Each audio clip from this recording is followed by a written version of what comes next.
Have you ever gotten anything done before? Have you? I'll tell if you tell. Have you ever wanted to get anything done?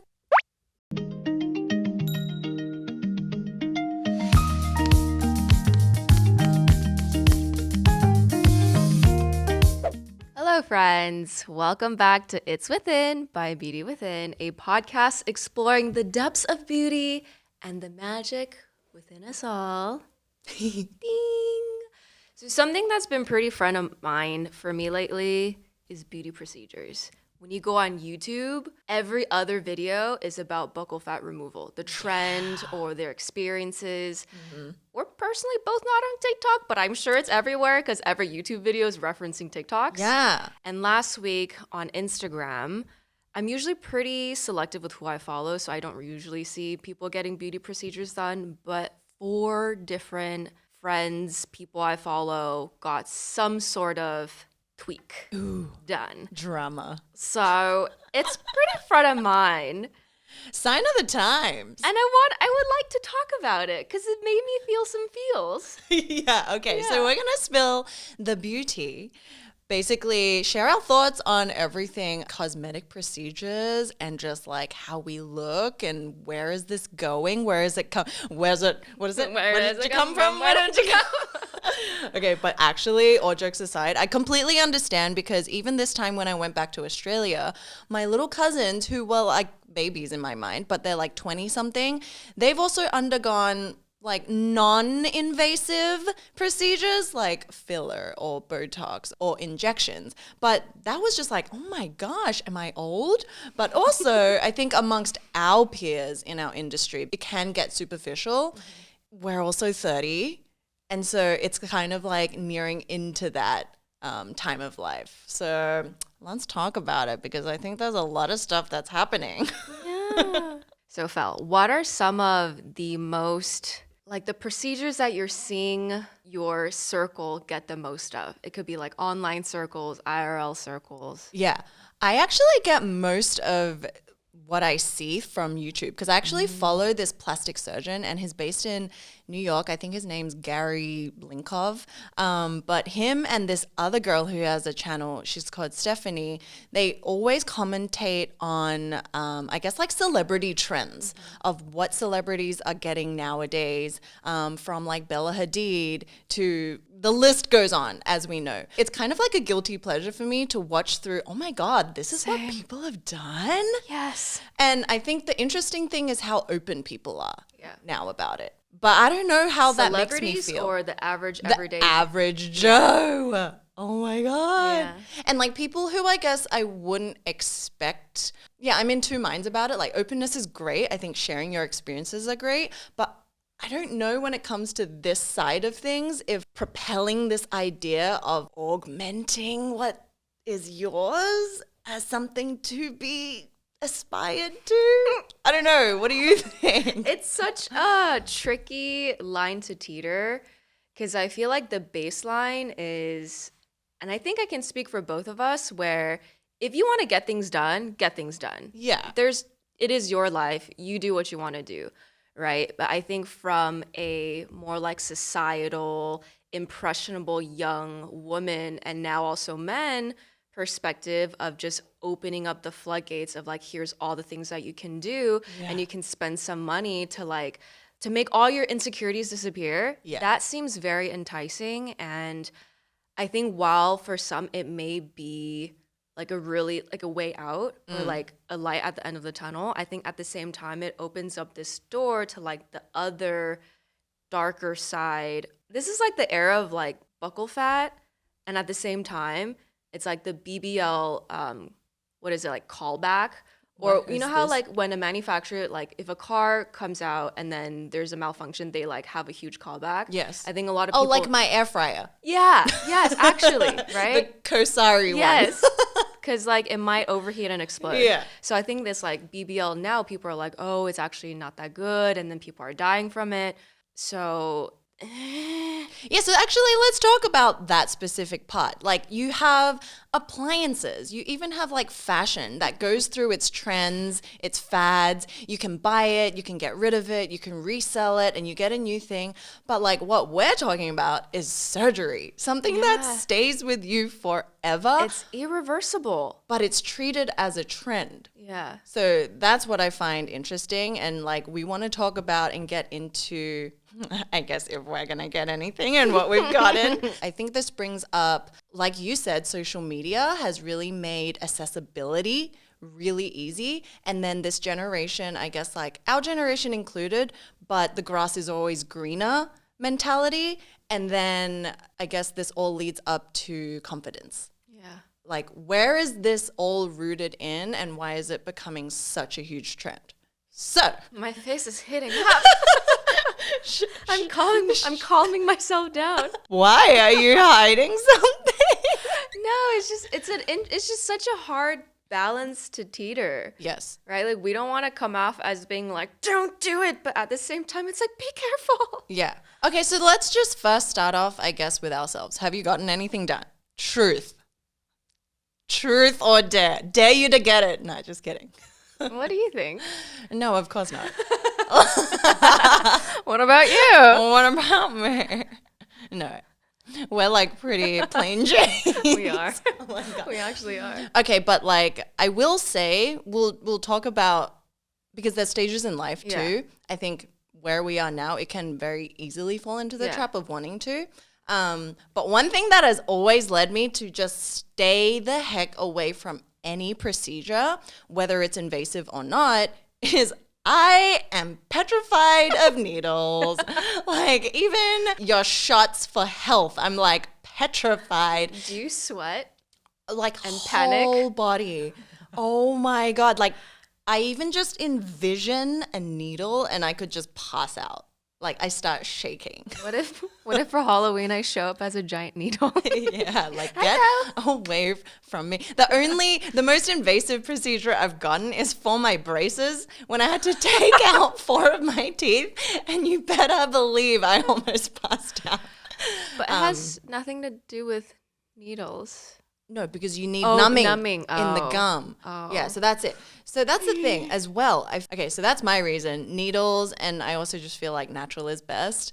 But what about procedures are actually medical. So some people need to get their nose done because they can't breathe properly, like their nasal passageway.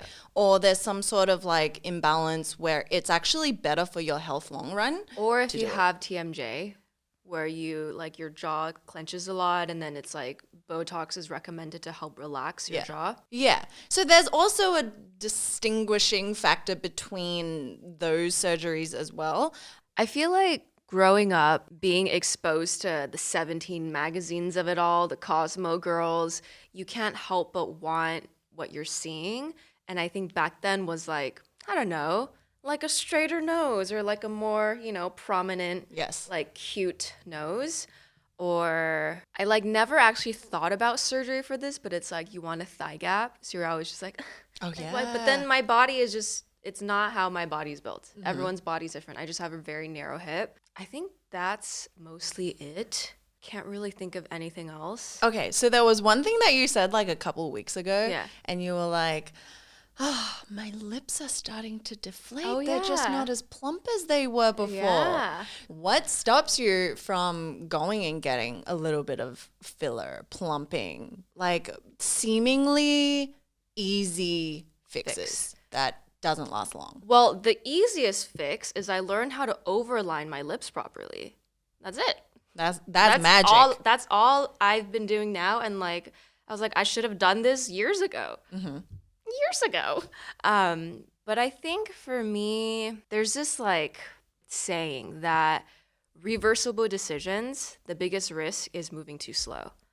Irreversible decisions, the biggest risk is moving too fast. And I think even though I've like wanted to get irreversible things done when I was younger, and like when I really think about it, it's like I wanted to get a tattoo really badly. But my dad's like, wait until you're 18. I want to get my ears pierced. Wait until you're 18. And I think by the time I was 18, that desire, since I've waited so long, I'm like, okay, I can wait another 5 years. And then you're like 20 something. And I'm like, okay, I've waited this long. I can probably live without it. So I think it may have been instilled by my parents. I mean, my mom and her sisters, I don't know if I want to put them under blast, but Do it. like, like I think double eyelid surgery is very common Oh, yeah. among like the Asian community. Tattooing eyebrows, tattooing eyeliner, like that's all pretty normal and standard. Yeah, I wonder why though. Like amongst Yeah. our mum's generation, Yeah, right? and then it like turns blue. yeah, like green. Yeah, like their eyebrows turn blue and green. Yeah, I'm like, do you regret that? And Yeah. they're like, yeah. Yeah, so that's actually something that I would like talk back to him like, well, mom has tattoo on her eyebrows, why can't I get a tattoo? But I think just like with the help of my dad being the one who's like, oh, like you're beautiful the way you are, words of affirmation, just wait and take your time. I think that helped instill at least that principle. Mm-hmm. And then I think now it just isn't something that I'm interested in at all. Like it's not even a thought. Like, oh, my lips are deflating. It's not even deflating. Like it doesn't even go there. It's not even really like an option or consideration. Just because I feel like, I don't know, this is a very personal thing within our line of work as well. I always appreciate when creators or influencers or whoever are transparent with what they do, because there's that like gray area where, let's say if you do get Botox and your skin looks toy and then it's plump and then you're talking about like an anti-aging cream, that's when it's kind of like, Oh, yeah. like you probably should disclose that because it's not really the cream, and then it just gets really messy. Yeah. Again, this isn't like the reason why I'm not doing it, but I think it's like another side. Especially, this podcast is called It's Within.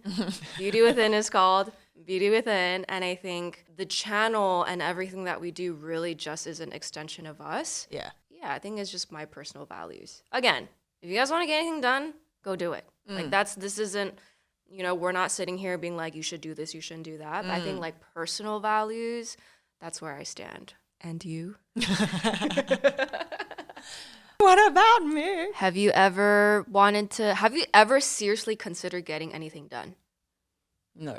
No? No. So actually, when I was really young, I was really insecure about my face shape.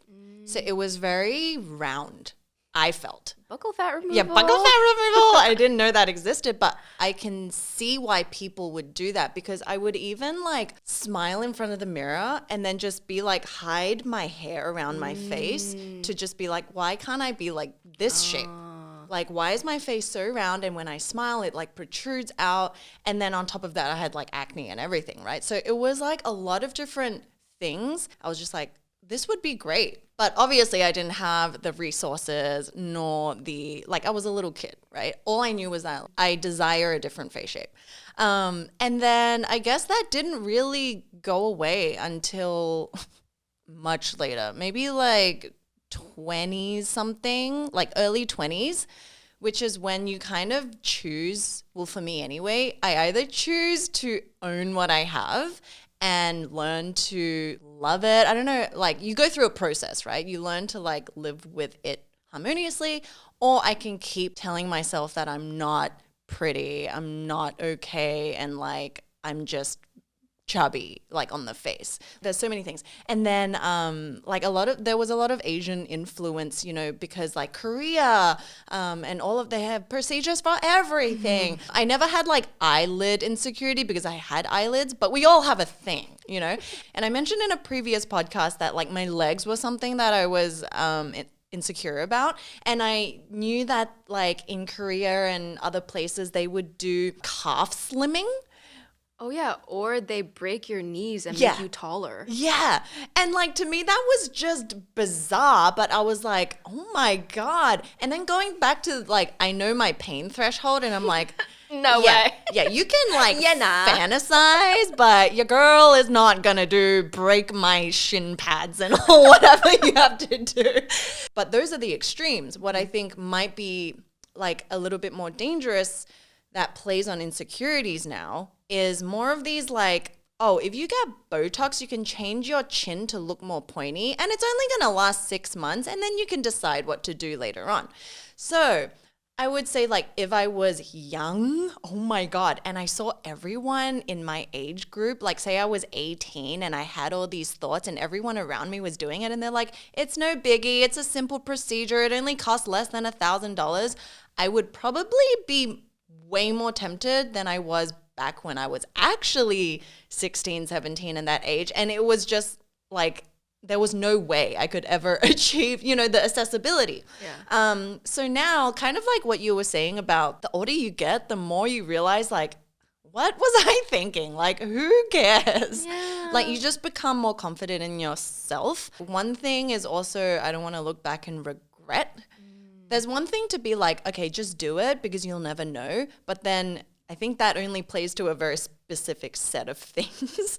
It's like you're probably going to regret doing another set of things, whether you think it's the best decision at that point or not. There's a part of me now that looks at the younger generation and even like the generation now where like we're making enough money to do anything we want. Like we can go to the surgeon around the corner and they'll not tell us no, right? That part kind of like freaks me out because I can see younger Fel like, wow, everything is so tempting. And it's so much more in your face. Yeah. I think that's another huge part of all of this that we talk about offline all the time. And I talk about it with a lot of my creator friends as well, is we're so glad that most of us started creating a bit later, so like mid to late 20s, because how we started earlier legit would have destroyed myself. Because if you think about where we were in college, like riddled with insecurities. Yeah. And like all hidden. For me, it was all hidden. Like I've talked about it in the previous podcast. It got so bad that I had an eating disorder, and that's just like how, it's just like to paint a picture, right? Like it's there. It's fully there. But had I been going through that with a camera in front of me, sharing it with like thousands, if not millions of people online. And then hearing all their opinions. Yeah. Like this is one scenario. The other scenario is being where I was, having accessibility to social media, especially something like TikTok, seeing everyone else doing something about their insecurities. It would make me feel like, oh, like this is, as you said, accessible, and this is also a way out. And because everyone's doing it, maybe I should do it too. It's like normalized. Yeah. Like every other video on some people's channels is about, I got no surgery. Yeah. And then there's one YouTuber who I've followed for years now. They're in UK, like they're British vloggers. And I followed them since I was young, right? And they were also young. And now they're like getting nose surgery. And then they've done their second nose surgery because they didn't like the first nose surgery. And then they have to change that one after a few months because then you have to like tweak the little things. And then the comments are always the most hilarious place. It's like, oh, I'm so glad you shared this. I also wanted to get it myself and I'm glad you could share your tips. So I see on one hand, it's helpful. Yeah. But the normalizing, but I don't it's think not is helpful when every single creator you watch growing up, not every single, I'm Yeah, not every. exaggerating, but almost every creator you watch growing up goes through that phase. Yeah. They're like creating videos in their bedroom. It's very cutesy. It's very sweet. They start blowing up. They blow up. They blow up. A few years later, I'm moving to LA. A few years later, I'm getting plastic surgery. It's like almost the curve moves with success and the curve moves with popularity. You're always chasing the next best thing. And to be at the top, it's like you have to look a certain way. And it was funny because I always thought that was like very Korean. I knew from like my Korean friends early on that like you can't even get a job easy if you don't put your little profile picture on your resume because they need to look at you, what you look like. And if you don't look decent to their standards, then you won't get the job. So that's why like for the Korean society, that's, you know, the pressures of getting eyelids or like nose bridge surgery, whatever Or it just is. surgery in general. In general, It's like so prevalent. yeah, like shaving your jaw. And I'm like, oh my God, what? Yeah. But yes, going back to what you were saying about like our industry, just so you know, you can always trust in us when we talk about skincare that like if it's about anti-aging, it's truly on like aging skin. That's what we can guarantee you. No, but actually, I think it's very easy no matter what industry, but especially beauty, skincare, modeling, anything that's like about your face and your body, you will be pressured. Let's take it away from just like procedures. Pressure on anyone will come in any way, shape, or form, right? So I think at the root of it, it's really about like we can get any procedure we want, but let's be real with ourselves. How do you cope with dealing with pressure, like external pressure, internal pressure, I guess relevancy and staying taut? Toy. I think there's two parts to this question. I think the first one is like, how do you deal with pressures in general? Like the beauty standards and maybe like growing up family, pressure from peers. And accepting yourself. Yeah. I think like, in Asian cultures, you kind of you learn to grow thicker skin because your parent, like your mother or your aunties would be like, oh, you're so skinny. Oh, you're so fat. Or like, oh, you got skinny. Oh, you got fat. Yeah. Like it's just no matter what you do, it's never right. They're never like, oh, you look good. Yeah. It's always like something's wrong. Yeah. So I think from that perspective, like it can definitely mess with you. But then at a young age, I think it also helped me understand that like it is what it is. You can't ever make anyone happy. So long as I know I'm eating well and like doing what I can. It's not my fault that I can't gain weight when I was younger, right? Like maybe my metabolism was so fast. In my 20s, I never really had external pressure. The pressure is mostly internal. Because it's so internal, I also know that it's just me. And there's no one that I need to please. So I think that makes it easier. So I feel like there's two parts. One part is how do you deal with pressure in general, if it's external or internal? And the second part is like with that pressure, there's added pressure of how do you stay relevant as like a public figure? Yeah. So I think the former of how do you manage pressure In life. I think it's just with time. It really just is with time. I think anything with insecurities, anything about the way you look and the way you feel about yourself, I think that all comes down to truly self-love, self-acceptance, self-forgiveness, and all of that. That takes time to develop over time to also trust yourself. Even with face, like chubby cheeks. So I've had pretty chubby cheeks growing up too. And last month when I was with my dad, he was actually like, you finally lost all of your baby fat. And I was like, oh, interesting. Like I didn't even notice. But like, I guess when I look in the mirror now, it's like, yeah, my jawline's a bit more defined. My cheeks are a bit higher. And like this part's like going in a bit more. But that's just with aging, right? So I think like a lot of these things that you seek, you will naturally eventually get. You at 25 with your full plump cheeks, it's full and it's plump because your collagen is working. Yeah. Off the chain. Yeah. And as you get older, it just naturally will slim down. So with the pressure, I think it's just really learning how to look in the mirror and see someone you love rather than looking in the mirror and see someone you want to pick apart. And I think the less we pick apart other people, the less we'll also pick apart ourselves. So I think it's like at the core of it all and what we talk about a lot is really like being happy in your own skin. And that truly takes time. I wish when I was younger, there was someone kind of just to paint the picture for me. I think one of the reasons why we're so dissatisfied with like our appearance, right, is because we're hyper fixated on just this one thing. Everything that's wrong with like my nose or this. Yeah. So let's like take a step back for a bit. When we meet someone, it's like, what is it that actually gives you a good impression of that person? It's not actually their nose. Like you don't walk away going like, their nose. Beautiful nose. Yes. Wow. Bridge. Or like pointy chin. So in our minds, there's this one thing. But actually what people want and what people gravitate to is a combination of things. So like we all have different strengths and weaknesses, and no one's perfect, right? Like what is this idea of perfection? So I think leaning into like what you inherently know you're good at and to just drive that confidence up. So for example, if you don't think you're the best looking, you are most definitely like creative. Maybe you're mathematically gifted. Maybe you're really fit.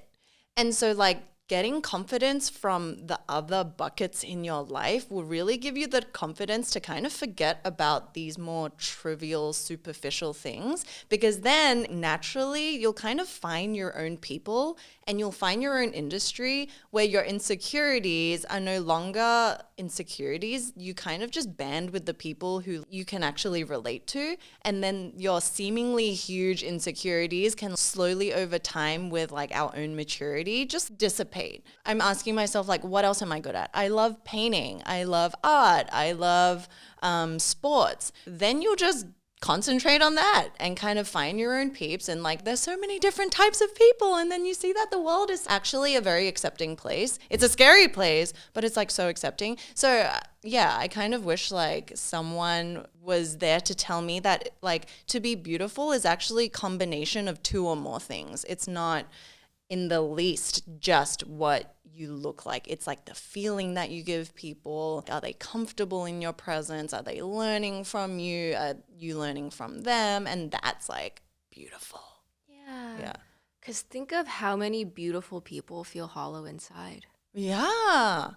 And that's why they continue to like get these, not all the time, right? But like to stay relevant, which is our second point. But what you're saying was basically like divert your attention instead of putting yourself on a microscope, spend that time working on something in your life that can help you go and that other gives places. you joy. Find that joy no matter what it is. Like when we're not all gonna be blessed with like genetic jackpot, right? Like none of us are. And like beauty is subjective at the end of the day. There's one thing I do want to say though. I think like yes, you're given genetically your looks, but I would like to believe that who we are inside and the thoughts we contain and what's in our heart will shine on our faces over time as we age or like just as we kind of go through time. Yeah. There's like a saying in Buddhism that like you are what you think, and like your appearance will reflect that as well. Instead of focusing all of our attention on what we don't have, we can think of nurturing what we do have and the fact that we have a functional body, the fact that we're alive, the fact that we were born. Yeah. It's one in like a 14th billionth chance, don't quote me on that, but it's like a huge billion number that we are born on Earth in this very year. Yeah. To be able to consume content like this on the internet. Yeah. Like guys, we are blessed. Yeah. We are so blessed. It transcends into everything, like even dating, right? Let's say you're on the hunt for your significant other. Like when you go on dates, I'm sure psychologically, like we all want a good looking person, like subjectively for ourselves, right? But actually what keeps you wanting to drive that relationship is actually at least a combination of two things. Maybe they're good looking and smart, or maybe they're like funny and smart. Maybe they're empathetic and loyal. Like it's always a combination of two things. It's never about the looks. Well, especially for women. About the looks. Yeah. I think women have more of the, what is it like the studies say, more of a capacity to look past looks, even though we can be like, because we're very emotional. And we just want to feel loved and secure. Oh, there is also this like growing up aspect, especially in Asian culture, where their love language is always to tell you what you haven't done well. Words of critique. Yeah, words of critique. Not words of affirmation, words of critique that they think is words of affirmation. Yeah, so I just want to like shout out a little bit if you also grew up in an environment where like you're either too skinny or you're too fat or whatever the comments are. I think younger us would have been very moved by it, but as we grow up, we kind of see and convert that message and understand it kind of compassionately and empathetically that our parents just want us to like be healthy. And that was the only way that they knew how to express that. Even now when I go back, like my dad still like, he's very direct and I'm like, so what do you want me to do? Okay, cool. But then all of that kind of goes back to what we were talking about this like self-confidence. Like if you are a rock, then nothing can budge you, like no wind, no water. It's just like, you know where you are. How does one be a rock? A beautiful rock. A smooth pebble. I think what we've learned over the years is that like beauty and especially the skin, we can change whatever we want. But actually, the changes that make the best and most profound improvements mentally and physically is just lifestyle changes. So learning about what is actually a good routine, what are good things to fill ourselves with in terms of food, nutrition, entertainment, relationships, friends, people. It's like, how are we feeding our soul? How are we feeding our skin? So obviously skincare. When I was younger, like, I don't want to speak on behalf of everyone, the importance of everything blows up to be your whole world. And so life is just really difficult. But then the older I've gotten, you see it like from far away that it's actually a collection of like pieces of sand. It's like if you can do all the little specks right, which is friendships, relationships, like all of these are little pieces of sand. If we can get that all together, then it like builds this beautiful white beach. And then it like affects our skin. It's like this holistic cycle. And so I think when you're less stressed, when you've been getting enough sleep, when you've been eating right, you naturally age well. The Chinese approach to aging, it's like there's beauty within every stage of our life where we're actually just supposed to be focusing on different things in different phases. At this age, we focus on, our body, our mind, because we're in preparation to maybe like have a child. Or if you're younger, you have robust energy and you have collagen for days and you're just trying to see where to expend all your energy. That's also this time of learning about yourself and asking yourselves those questions of like, do I feel like this is right or not? So I feel like life and like beauty is actually very coexistingly like happening at all times. It's just we have to choose to see it. Because like with wrinkles, with age, oh my God, isn't that like such a beautiful history of your life on your face? Everything that you've been through, like all the pains or the trials or the laughter that have caused those smiles. It's like we've been through youth and age. I don't think I look back and I'm like, yeah, I wish I was 15 and insecure again. Like, No thanks. no thanks. I want to be 30 and 40 and 50 and just like at peace on my white beached sand. Aww. What a beautiful imagery. Yeah. Pristine waters. What are some tips you could share, like your own tips, I don't know, on where you are now? I would say the thing I've been most consistent with and that has probably made all the difference is like our spiritual practice and how there's a component of Qigong. In traditional Chinese medicine, it is believed that illnesses or ailments happen when different parts of your body's blocked. Yeah. It believes that there's like qi. Imagine if there's like blood vessels. It's kind of like blood vessels, but instead of blood vessels, it's like energy. An energy system. Yeah, an energy system throughout your body. Yeah. Guys, we know you love gua sha and jade rolling. That's essentially what it's trying to do. It's what it's doing. So in Chinese medicine, it's believed that when there are blockages, it's when you have ailments. And so Qigong, what it does, it's like a series of like gentle, slow, curved movements where it helps you unblock some of the blockages that may be in your body to help your body circulate better and function properly. Because guys, in this day and age, like it's stressful. Just like being alive, just like existing. Granted, we're not running away from saber-toothed tigers or woolly mammoths anymore, but like life can be stressful. And we're all going through a lot in our own ways. We're all suffering as humans. But I think because of the spiritual practice, from like a physical perspective, the Qigong helps, the meditation definitely helps too. And I think like the component of like self-reflection and looking inward, and I think it's this last component that kind of ties everything together because with everything you just said now, I don't want to go back to my 15-year-old insecure self. Like I want to go back and help her and be like, you're fine. Like don't stress over these things. Don't lose sleep over the things that you lost sleep over because it will like you will be fine. Everything will be okay. And I think the reason why as like a teenager or early 20, even mid 20, even late 20 something, where you have all of these doubts and you have all of these questions and you like are pulled by these trends and it makes you want to try some of these things. We're not yet a fully formed rock. So we're just like a plastic bag drifting in the wind, right? Because you're questioning everything. And then because you're not rooted and because you're not grounded, you're being pulled and flown and flung in directions by what you're consuming. The foundation of everything that we're talking about is just really taking the time to understand yourself and what you care about. And if getting something done is what you want to do and it's like your life calling and it just, it will make you that much happier and you believe in the depths of your core that you're doing it for the right reasons, and like go ahead and get that done. For as much as this is a R thing to work through, I think like the industry, like the cosmetic surgery industry can also be pretty sketch. Oh, yeah. Where like some people, like they're good surgeons who will refuse procedure or will offer alternative procedures to patients who they feel are trying to get it for the wrong reasons and putting it around air quotes, right? Because like, I don't know, it's for the doctor and the patient to decide. There may be just as much or even more doctors who are just like, give me the money. Yeah. I don't care. Yeah. Yeah.